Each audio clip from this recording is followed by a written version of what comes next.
Hello everyone, welcome to my channel commerce bullet. आज हम करें मोटिवेशन का second part, theory of motivation. Two types of theories होती है, traditional theories and modern theories. Traditional theories में fear and punishment theory, reward theory, carrot and stick theory. Next is modern theory. Modern theory में Maslow need hierarchy theory, Herzberg motivation hygiene theory, मैकजर्ज X and Y theory और Ouchi Z theory. First हम करेंगे Maslow need hierarchy theory. Maslow need hierarchy theory ये proposed by Abraham Maslow. Abraham Maslow ने ये दी थी इन 1943 में। एक पेपर था जिसमें ए थ्योरी ऑफ ह्यूमन मोटिवेशन के अंदर। उनका जन्म 1908 में हुआ था और उनकी डेथ 1970 में हुई थी, 1908 एंड 1970। इनको फादर ऑफ ह्यूमन साइकोलॉजी और हायरार्की ऑफ नीड्स भी बोला जाता है। फादर ऑफ ह्यूमन साइकोलॉजी और father of hierarchy of needs भी बोला जाता है। इन्होंने जो अपनी थ्योरी है उसके अंदर जो ह्यूमन है उसकी जो नीड्स हैं उनके स्टेज डिसाइड कर दी थी। उनके मतलब एक ऑर्डर डिसाइड कर दिया था कि इस ऑर्डर के अकॉर्डिंग ही प्रेफरेंस डिसाइड कर दी थी कि इस ऑर्डर के अकॉर्डिंग ही एक जो ह्यूमन बीइंग है, एक जो व्यक्ति है, वो अपनी आवश्यकताओं को पूरा करता है। उस ऑर्डर के अकॉर्डिंग वो प्रेफरेंस कौन कौन सी थी? First psychological needs, second safety और सिक्योरिटी नीड्स, थर्ड एफिलिएशन और social need, esteem needs and self actualisation need. First one is psychological needs. Psychological needs कौन सी होती हैं? ये नीड्स जीने के लिए होती है, फॉर लिविंग्स, कि हमें जीने के लिए ये आवश्यकताएं होती हैं। अगर हमें जीना है, जीवन के लिए इन आवश्यकताओं की ज़रूरत होती है, जैसे रोटी, कपड़ा और मकान, ब्रीदिंग, सांस लेने के लिए, फूड, हमें भोजन भी चाहिए, वाटर, पानी, सेक्स, स्लीप एंड क्लोथ्स, कि ये सारी चीज़ें हमें क्या चाहिए। ये जो साइकोलॉजिकल नीड्स होती है ये हमें जीने के लिए ज़रूरी है। Second one is safety need. Safety need के अंदर हमारी 3 कैटेगरी है, फिजिकल नीड, इकोनॉमिकल नीड और साइकोलॉजिकल नीड। फिजिकल नीड्स में क्या जाता है कि जितने भी हमारे एक्सीडेंट्स वगैरह होते हैं इनके लिए हम अपना इंश्योरेंस वगैरह करवाए, हेल्थ रिलेटेड जो भी आवश्यकता होती है वो। Second is economy. Economy needs कौन सी कि ओल्ड एज में के लिए हम अपना बेनिफिट देखें कि बुढ़ापे में हमें क्या चीज़ें चाहिए, क्या नहीं चाहिए। उसके बाद अपना जो हम काम कर रहे हैं, जो हम बिजनेस कर रहे हैं, जो भी जिस चीज़ में हम काम कर रहे हैं उसमें हमें सेफ्टी चाहिए। ये क्या है? Economic needs. उसके बाद आता है साइकोलॉजिकल नीड। साइकोलॉजिकल नीड्स में क्या आ जाएगा कि यहाँ पर हम अपने स्टेटस से रिलेटेड आवश्यकताओं को पूरा करेंगे, स्टेटस से रिलेटेड नीड्स को पूरा करेंगे। तो सेफ्टी नीड में क्या आ गया? Security of food, security of employment, security of family, security of health, security of property और सिक्योरिटी ऑफ मोरालिटी, कि इन सब के अंदर ये हमारी physical, economy and psychological needs include होती है। Next one is social need. Social needs क्या होती है कि एक व्यक्ति है, उसको वो क्या है, एक सोशल पर्सन है, एक वो चाहता है कि जो जिस भी समाज में वो रहता है वहाँ पर उसके फ्रेंड्स हो, ताकि उनके साथ वो अपनी फीलिंग्स को शेयर कर सके। तो वो क्या है? एक सोशल पर्सन है। तो ये जो सोशल नीड्स है इसके अंदर हमें फैमिली भी चाहिए, फ्रेंड्स भी चाहिए, इंटीमेसी भी चाहिए। तो मतलब यहाँ पर मेन पॉइंट क्या है कि वो फ्रेंड्स पे अब अपनी नीड्स डिपेंड करने जा रहा है। वो फ्रेंड्स देखता है कि मेरे फ्रेंड्स भी होना चाहिए, फ्रेंड सर्कल्स भी होना चाहिए, ताकि जिनके साथ मैं अपनी फीलिंग्स, दुख सुख शेयर कर सकूँ। Next is esteem needs. Esteem needs क्या होती है? ये वो नीड्स होती है, इसको हम ईगो नीड्स भी बोलते हैं। इसको हम ईगो नीड्स भी बोलते हैं। ईगो नीड्स क्या कि हर एक जो पर्सन है वो क्या चाहता है? हाई लेवल चाहता है कि मैं ही सबसे बड़ा हूँ, तो यहाँ पर वो क्या आ गई, जहाँ पर मैं आ गया वहाँ पर क्या आ गई, ईगो। तो यहाँ पर वो क्या आ गई, हाई लेवल जाता है कि हर एक चीज में मैं सबसे बड़ा हूँ, तो ये क्या आती है, ईगो नीड्स। इसके अंदर आ जाएगा confidence, achievement, respect of others, respect by others, कि वो दूसरों की रिस्पेक्ट करे और दूसरे भी उसको रिस्पेक्ट दे। Next is self actualisation. Self actualisation needs क्या होता है कि इसके अंदर एक व्यक्ति के पास जितनी क्वालिफिकेशन है उसके अकॉर्डिंग उसने अपना स्टेटस अचीव कर लिया है, मतलब वो प्रोफेशनल हो गया है अपने उस चीज में, कि जितनी उसके पास क्वालिफिकेशन है उस क्वालिफिकेशन के अकॉर्डिंग उसने अपना स्टेटस अचीव कर लिया है। अब इसके बाद उसको कोई ज़रूरत नहीं है किसी भी चीज़ की। तो इसके अंदर क्या आ जाएगा, morality, creativity, problem solving, acceptance of facts, की वो फैक्ट्स को, जो सत्य है उसको मानना शुरू कर देता है। तो ये क्या है, मास्लो नीड हायरार्की थ्योरी। उन्होंने क्या कर दिया, प्रेफरेंस बता दी कि एक व्यक्ति की ये प्रेफरेंस होती है, कि जब उसकी एक प्रेफरेंस पूरी होती है तो वो सेकंड पे चला जाता है, थर्ड, फिफ्थ, फोर्थ, फिर फिफ्थ। अब अजम्पशन क्या क्या है इस मास्लो नीड हायरार्की थ्योरी की। फर्स्ट क्या, people behaviour is influence by there needs, की जो आदमियों का बिहेवियर है, जो व्यक्तियों का बिहेवियर है वो उनकी नीड्स के अकॉर्डिंग चेंज होता है, कि जैसे जिस तरीके की उन्हें ज़रूरत है उसी तरीके के हिसाब से उनका बिहेवियर चेंज होता है। The need of the people is many and their order can be determined, कि एक जो व्यक्ति है उसकी जो नीड है ना वो बहुत अलग अलग होती है और उनका जो ऑर्डर है वो डिटरमाइन कर लेता है कि किस प्रेफरेंस के हिसाब से उन्हें वो अचीव करनी है। People go to the next high level requirement only if the low level requirement is met. जब उसकी लो लेवल की रिक्वायरमेंट पूरी होती है ना, तभी वो क्या करता है, अगले लेवल पर जाता है अपनी नीड्स को पूरा करने के लिए। तब वो अगली नीड्स को पूरा करेगा, जब ये नीड पूरी हो जाएगी तब वो उससे अगली नीड्स को पूरा करेगा। ठीक है, उसके बाद आता है Herzberg hygiene theory. Herzberg hygiene theory को हम टू फैक्टर थ्योरी भी बोलते हैं।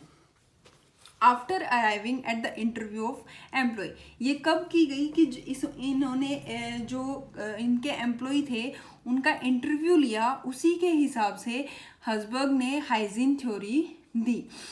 Professor Herzberg present this theory, professor Herzberg ने ये थ्योरी प्रेजेंट की। इसके अंदर दो फैक्टर होते हैं हमारे, एक हाइजीन फैक्टर और एक motivators and सेटिस्फायर।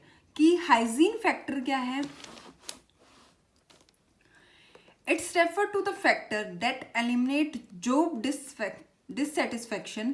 These won't encourage employees to work harder, but they will cause them to become unmotivated if they are not present.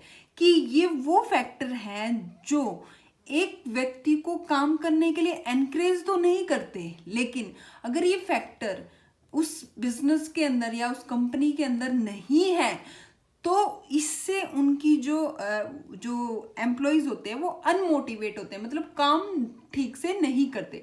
मतलब अगर होंगे तो कोई फ़र्क नहीं पड़ता, अगर ये फैक्टर एक बिजनेस के अंदर है तो कोई फ़र्क नहीं पड़ता, लेकिन अगर ये फैक्टर नहीं है उस बिजनेस के अंदर तो उनके मोटिवेशन पर वो क्या होते हैं, अनमोटिवेट हो जाते हैं, वो काम सही ढंग से नहीं कर पाते। तो इसके लिए वर्किंग कंडीशन क्या क्या हो सकते हैं, इसमें कौन कौन से ऐसे फैक्टर हैं जो हाइजीन फैक्टर्स हैं। जैसे इसके अंदर बेसिकली जॉब कंडीशन आती है। फर्स्ट वर्किंग कंडीशन, जहाँ पर वो काम कर रहे हैं वहाँ पर कैसी कंडीशन है।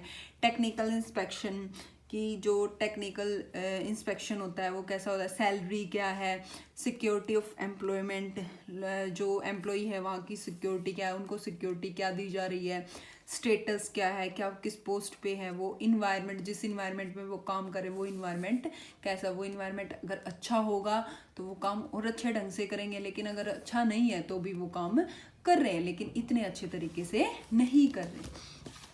Second one is motivators. Motivators क्या, which can encourage employees to work harder, जो क्या करते हैं एम्प्लॉयज को काम करने के लिए मोटिवेट करते हैं, एनकरेज करते हैं कि वो ज़्यादा से ज़्यादा काम करे। दैट इंक्रीज जॉब सेटिस्फेक्शन, ये जॉब सेटिस्फेक्शन को भी इंक्रीज करते हैं। जैसे इसके अंदर जॉब फैक्टर कौन कौन से आगे, अचीवमेंट, उनको अलग अलग क्या नाम है उपलब्धि मिले कि अगर उसने कोई काम अच्छा किया है, कुछ अचीवमेंट किया है, तो उसको वो प्रेज मिले, advancement, job it self, opportunity for growth की आगे ग्रोथ करने के लिए, उसका इंक्रीमेंट करने के लिए उसके पास अपॉर्चुनिटी हो, उसको रिस्पॉन्सिबिलिटी दी जाए। तो ये क्या है मोटिवेटर, कि एक अगर एम्प्लॉय को हम रिस्पॉन्सिबिलिटी देंगे तो वो काम क्या करेगा, अच्छी तरीके से करेगा। उसके बाद आता है McGregor X and Y theory, McGregor X and Y theory. इसके अंदर डगलस मैकग्रेगर ने 2 पॉइंट उठाए, एक्स थ्योरी और वाई थ्योरी। जो एक्स थ्योरी है वो ट्रेडिशनल थ्योरी है, यानी कि इसको हम नेगेटिव थ्योरी भी बोलते हैं, और जो वाई थ्योरी है वो क्या है, मॉडर्न, यानी कि आधुनिक थ्योरी है, और इसको हम पॉजिटिव थ्योरी भी बोलते हैं। First one is x theory. X theory क्या है, पीपल आर इंडोडेंट यानी कि लेजी एंड आइडलर, कि जो लोग है ना वो आलसी है और कामचोर है, मतलब वो काम नहीं करना चाहते। People lack ambitions, dislike responsibility and prefer to be directed by others. उन्हें ना तो कोई मतलब एम्बिशन है, मतलब कुछ ज़रूरत नहीं है, महत्वाकांक्षा नहीं है उनको, डिसलाइक रिस्पॉन्सिबिलिटी, उन्हें रिस्पॉन्सिबिलिटी नहीं चाहिए किसी भी चीज़ की, and prefer to be directed by others, उन्हें ये है कि उन्हें ऑर्डर मिल जाए और वो काम करेंगे, ठीक है। उन मतलब वो अपना दिमाग बेसिकली नहीं चला रहे, जो उन्हें ऑर्डर मिलेगा वो काम कर देंगे, अपने आप से वो कोई भी काम नहीं करे। People are self centred and indifferent to organisation need and goal, उन्हें सिर्फ अपने आप से मतलब है, वो क्या है, सेल्फ सेंटर है। Indifferent to organisation needs and goal, कि उन्हें ऑर्गेनाइजेशन की नीड्स, मतलब जो गोल्स डिसाइड किए हैं एक बिजनेस के अंदर, उन्हें उससे कोई भी मतलब नहीं है। Next is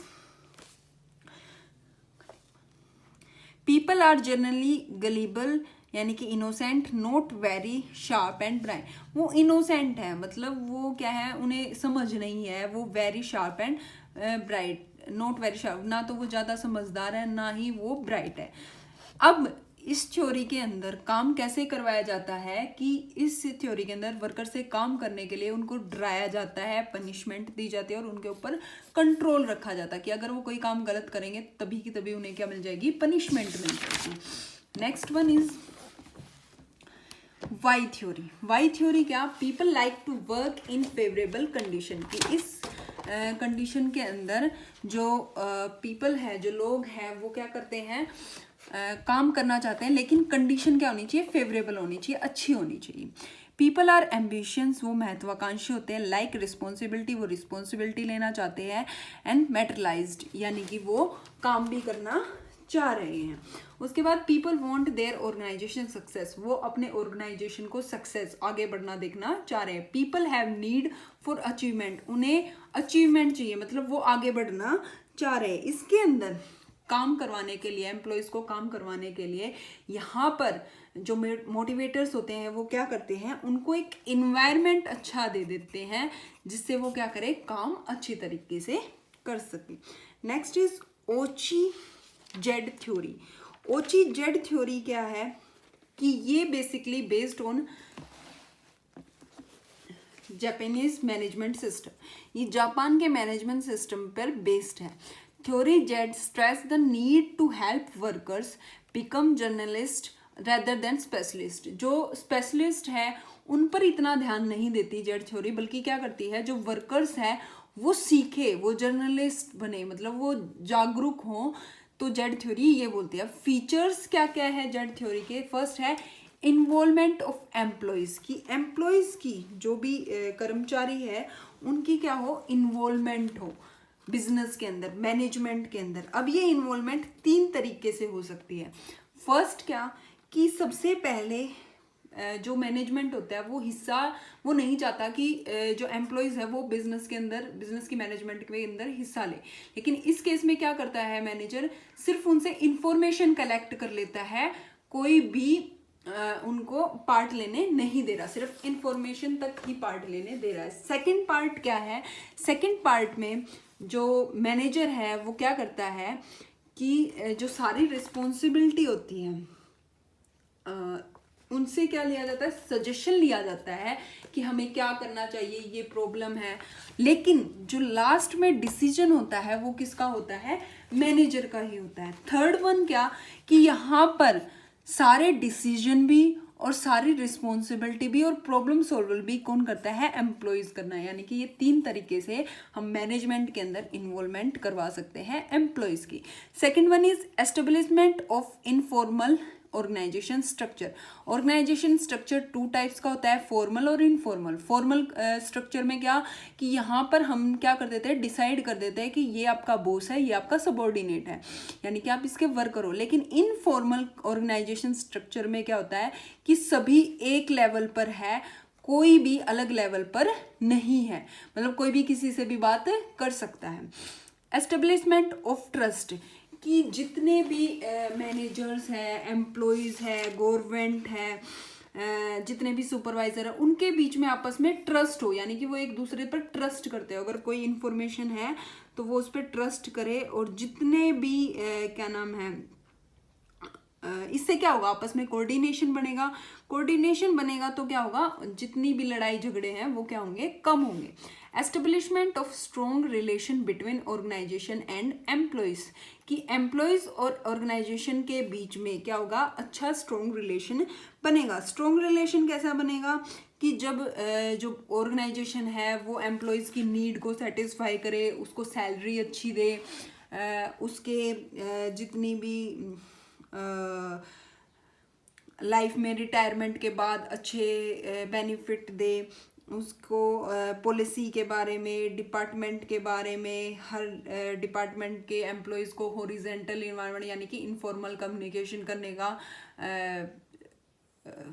power they, policy के बारे में बताए। तो ये क्या है, ऑर्गेनाइजेशन और एम्प्लॉयज़ के बीच में रिलेशन अच्छा बनेगा इससे। Next one is establishment of coordination among people, कि लोगों के बीच में भी कोऑर्डिनेशन बने। लोगों के बीच में कोऑर्डिनेशन क्या, कि जो एक लीडर होता है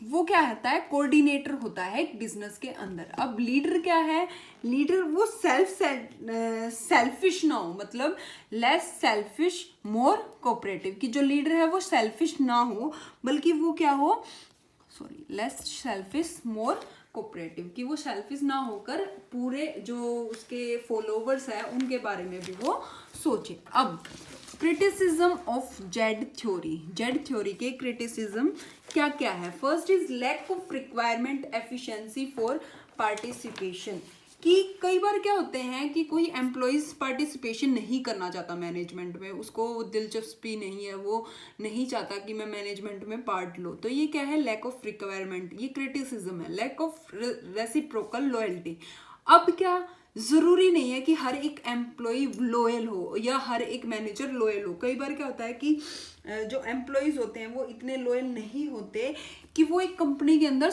हर पूरी लाइफ टाइम काम करे। जैसे अगर मान लो उन्हें किसी दूसरी कंपनी से, कोई एक व्यक्ति है वो एक कंपनी में काम कर रहा है और उसे दूसरी कंपनी से ऑफर आता है, उसके अंदर उसकी सैलरी भी बढ़ रही है, उसको और बेनिफिट भी मिल रहे हैं, तो वो क्या करेगा, ए कंपनी से रिजाइन दे देगा और बी कंपनी को ज्वाइन कर लेगा। तो वो क्या है, लॉयबल नहीं है। सेम एम्प्लॉयज़ भी नहीं, मैनेजर भी लॉयल नहीं होते। क्यों, क्योंकि अगर बाई चांस कोई एम्प्लॉयज़ है वो कोई गलती कर देता तो मैनेजर उसको तभी निकाल देता है कंपनीज के अंदर। तो क्या है, रेसिप्रोकल लॉयल्टी नहीं है। लैक ऑफ ग्रुप फीलिंग, कि ग्रुप फीलिंग नहीं है। वो कैसे, लोग अपने आप को इकट्ठा नहीं समझते। क्यों, कई बार क्या होता है, धर्म के नाम पर, रिलीजियन के नाम पर,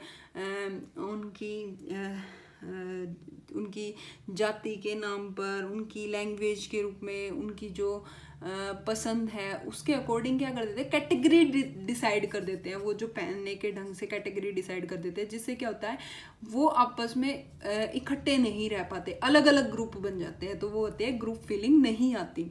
lack of tolerance of investor, कि इन्वेस्टर के अंदर टॉलरेंस नहीं है, कि कोई भी इन्वेस्टर ये नहीं है कि अगर उसे आज प्रॉफिट नहीं मिला, इस साल प्रॉफिट नहीं मिला तो वो इसी कंपनी में रहेगा, या वो ये नहीं चाहता कि एम्प्लॉयज़ को, वो ये नहीं चाहेगा कि एम्प्लॉयज़ को बेनिफिट हो जाए, वो क्या चाहेगा कि मुझे बेनिफिट हो। तो जो इन्वेस्टर है वो टॉलरेंस नहीं कर सकते, वो ज़्यादा लंबे टाइम तक लॉस में नहीं रह सकते। Informal organisation can not work independently, कि एक ऑर्गेनाइजेशन के अंदर सिर्फ इनफॉर्मल कम्युनिकेशन या इनफॉर्मल ऑर्गेनाइजेशन सेटअप नहीं हो सकता। स्ट्रक्चर क्यों, दोनों स्ट्रक्चर चाहिए। कि अगर हम इनफॉर्मल स्ट्रक्चर डिसाइड कर देंगे ऑर्गेनाइजेशन स्ट्रक्चर, तो वो काम क्या होगा, आपस में कोई किसी को मानेगा ही नहीं, कोई आपस में किसी को ना कोई किसी को बॉस माने ना कोई अपने आप को सबॉर्डिनेट मानेगा, तो क्या होगा, वो आपस में गड़बड़ होना स्टार्ट हो जाएगा। Horizontal movement reduce specialisation. Horizontal क्या होता है कि यहाँ पर हॉरिजेंटल मूवमेंट क्या होता है कि एक आदमी को उसी के डिपार्टमेंट के अंदर क्या करते हैं, उसकी पोस्ट को चेंज कर देते हैं टाइम टू टाइम, ताकि वो हर अपने काम से बोर ना हो। लेकिन इससे क्या होता है कि वो अपने किसी भी काम में स्पेशलाइज्ड नहीं हो पाता, उसको मतलब स्पेशलाइजेशन की पावर नहीं हो जाती। जैसे अगर किसी टीचर को आज हम कोई सब्जेक्ट पढ़ाने के लिए दे रहे, कल कोई सब्जेक्ट का, तो वो एक सब्जेक्ट में स्पेशलाइज्ड नहीं होगा। तो इसलिए क्या होगा कि हॉरिजॉन्टल मूवमेंट रिड्यूस स्पेशलाइजेशन, वो क्या करती है, स्पेशलाइजेशन को रिड्यूस करती है। Next is techniques of motivation. Motivation की टेक्निक्स क्या क्या है। First is positive and negative motivators, financial and non financial. Third one is individual and group motivators. Fourth one is extrinsic and intrinsic, extrinsic and intrinsic motivators. First है positive motivators. पॉजिटिव मोटिवेटर्स क्या है, wait a minute, it is a process of attempting to influence other to do their work through the possibility of gain और reward. कि यहाँ पर लोगों को मोटिवेट किया जाता है कि उनको कोई रिवॉर्ड मिलेगा या कोई प्रॉफिट मिलेगा, ताकि वो अपने काम को करवा सके। मतलब लोगों को इन्फ्लुएंस किया जाता है अपने काम को करवाने के लिए कि उन्हें कोई रिवॉर्ड मिलेगा या कोई प्रॉफिट मिलेगा। अब फ्लिपो ने क्या बताया, फ्लिपो ने पॉजिटिव की जो मेथड है वो कौन कौन से बताए। फर्स्ट क्या, to give suggestion about work and appreciate it, कि काम के बारे में उनको सजेशन दो और वो काम अच्छा कर रहे हैं तो उनको अप्रिशिएट करो। टू गिव इन्फॉर्मेशन, हर टाइप की इन्फॉर्मेशन एम्प्लॉयज को दो। To take personal interest in the subordinate, subordinate में पर्सनल इंटरेस्ट दिखाओ। To arrange competition time to time उनमें कंपटीशन रखो ताकि वो अपना काम एफिशिएंसी इंक्रीज करे। To increase their importance by giving them participation in management, कि उनकी इम्पोर्टेंस को बताओ जो उनको मैनेजमेंट में पार्ट करने के लिए इंक्रीज करो। तो इंक्रीज सैलरी, उनकी सैलरी को क्या करो, इंक्रीज करो। Next one is negative motivators. Negative motivators क्या है, where resorting to threats, penalty और fear manager inspire employ to get things done as they wish, कि जो मैनेजर होते हैं वो अपने काम को करवाने के लिए एम्प्लॉयज को डराते हैं, उनको पेनल्टी करते हैं और उनको डरा धमका कर काम करवाते हैं।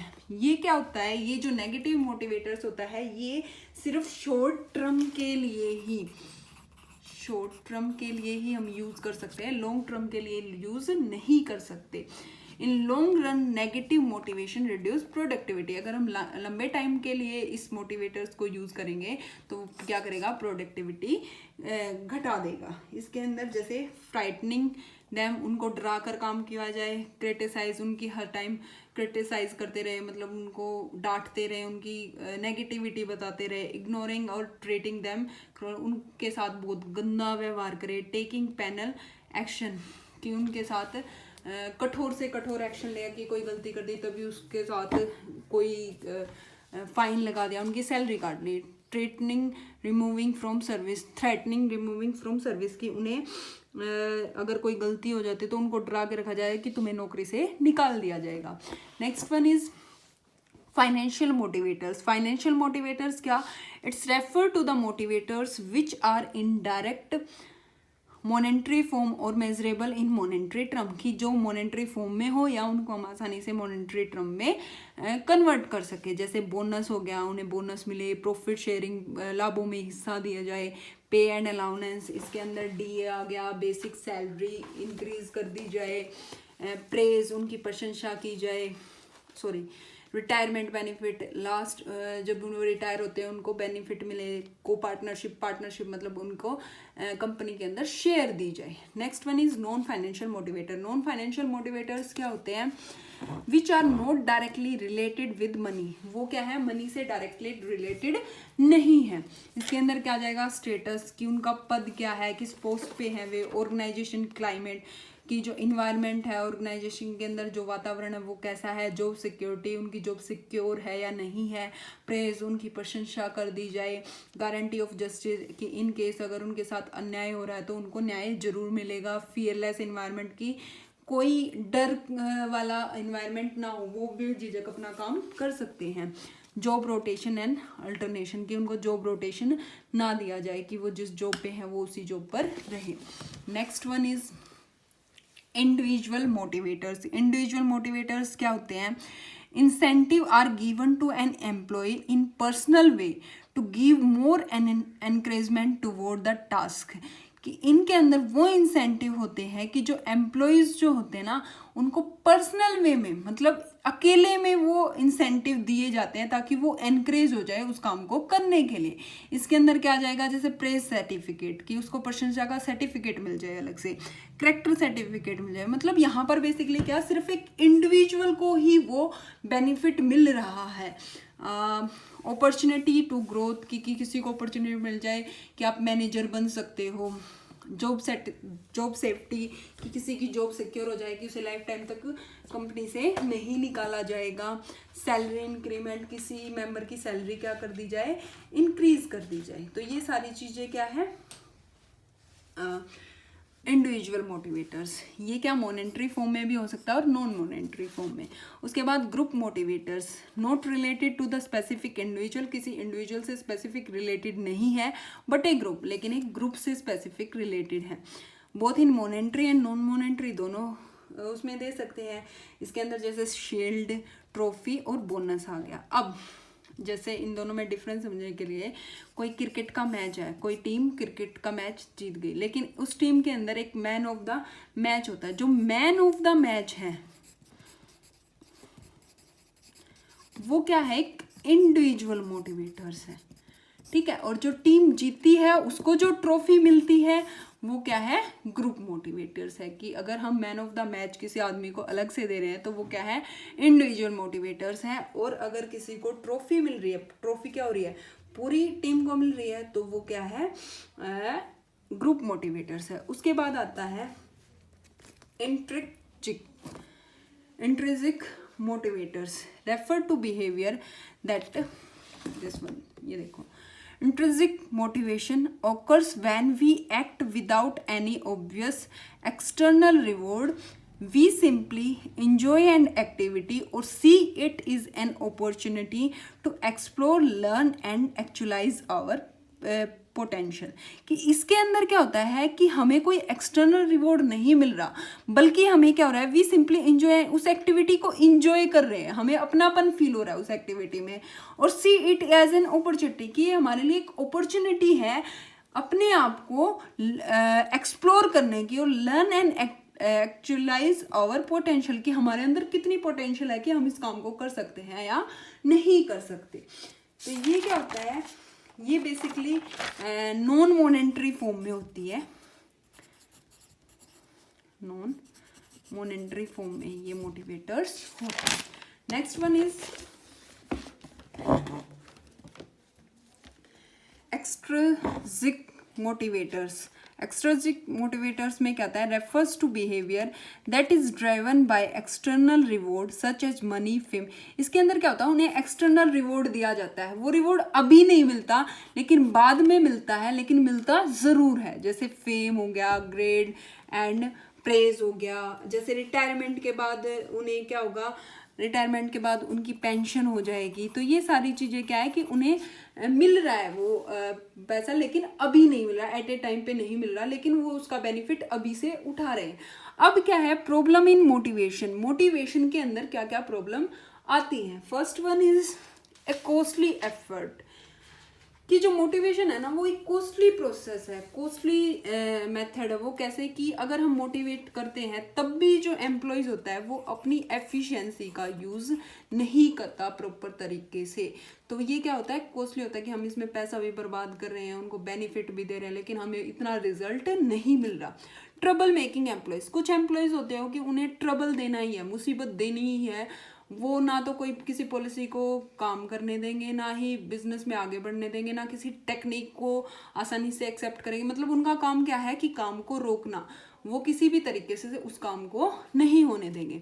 इंटरनल फीलिंग, कि जो मोटिवेशन है ना वो इंटरनल फीलिंग है, ये नहीं है कि ये एक्सटर्नल फीलिंग है, कि जब तक अंदर से ही उसको डिज़ायर नहीं होगी ना, नीड नहीं होगी किसी व्यक्ति को, तो वो काम नहीं कर सकता। तो वो अंदर की नीड सिर्फ एक व्यक्ति अपने आप ही, डिज़ायर अपने आप ही अचीव कर सकता है, मोटिवेशन से वो डिज़ायर इतनी इम्प्रूव नहीं होती। ओपोजिशन टू चेंज, कि हर एक व्यक्ति जो होता है ना वो अपोजिट होता है चेंज के, वो नहीं चाहता कि कोई चेंज हो। क्यों? क्योंकि वो उस सिचुएशन का आदी हो चुका है, उसको आदत पड़ चुकी है कि मुझे इसी तरीके से काम करना है, मैं नहीं चाहता कोई नई टेक्निक आए मैं उसको सीखूं, मतलब वो अपने एफर्ट नहीं लगाना चाहता। तो ये क्या है प्रॉब्लम्स ऑफ मोटिवेटर्स, कि मोटिवेशन की प्रॉब्लम्स हैं जिसके हिसाब से जो मोटिवेशन प्रोसेस है वो इफेक्ट हो रही है। तो ये क्या था problems of motivation and theory of motivation and और हमने क्या किया टेक्निक्स ऑफ मोटिवेशन, क्या क्या टेक्निक्स है। Thank you so much.